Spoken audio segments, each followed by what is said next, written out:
Hi, welcome back to the Vintage Model Company for another build video. This week we're showing you how to assemble your very own mini Spitfire using one of our balsa wood kits and some commonly available micro RC components. So let's get started.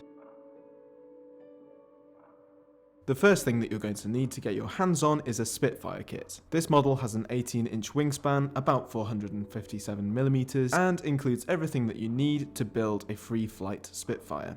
Unrolling the plan, you'll be able to study how the plane goes together in depth before cracking on with the build. You'll also find an included marking sheet and some clear model aircraft tissue rolled up inside the plan. To protect the plan, you can use baking paper or some sort of transparent plastic, such as these clear plastic wallets for folders. Assembling the wings first, the laser cut ribs and edges can be quickly built up into three-dimensional sub-assemblies, such as the center section and the left and the right wing panels. Next, these are glued together to create a rigid elliptical wing with dihedral. Moving on to the fuselage, it's much the same story. However, with this part of the aircraft, you can begin by laying down a large keel, which all of the formers are glued to. A quick tip for speedy building is to identify and lay out all of your formers before starting to fit and glue them. This will mean that you see a lot of rapid progress, which will spur you on to the next step.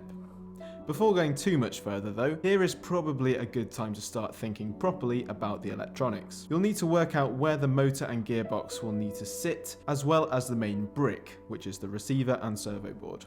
Thinking about the CG and also where the battery will live, you can ensure there is enough room before cutting some mounting parts from scrap balsa found in the kit, or by using some very thin light ply. On this plane, the brick was installed before formers F5 and F6. Hot glue is actually quite a good choice of adhesive to stick the board in place, as it's nice and thick and it dries quickly. Don't use too much though. At this point, it's probably a good idea to test all of the electronics for free movement and direction.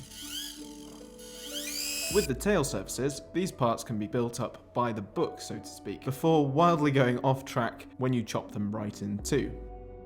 It might be necessary to reinforce these with some strip wood off the kit's sheets to give the edges a bit more meat for the hinges to bite into later. Next, you can get on with the covering phase of the builds. For this aircraft, I decided to use an aluminium colour of tissue just to give the aircraft a bit more of a shiny, appealing look. You can really customise these kits to your own desires, so go wild and have fun with them. Make sure to watch our tutorial on how to do this with the easy covering method by clicking on the link in the description below at the end of this video. With the main parts of the airframe completed, the fuselage and wing, the two can be securely glued together. The horizontal and vertical stabilizers can also be attached at this stage.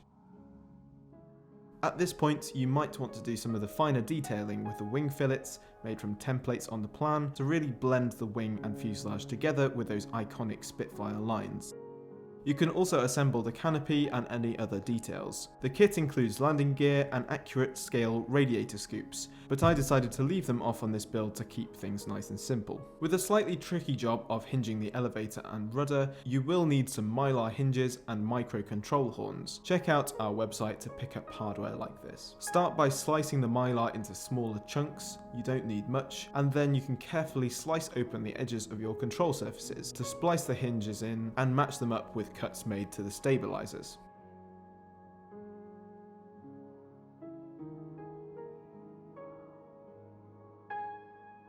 Remember to create a Z-bend on your push rod and hook on your control horns before sliding the hinges into their holes.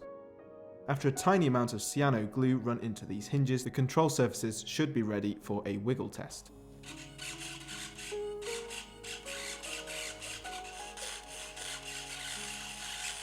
All that's left to do is to take the plane out for a maiden flight. Choose a calm day and make sure to get your center of gravity spot on.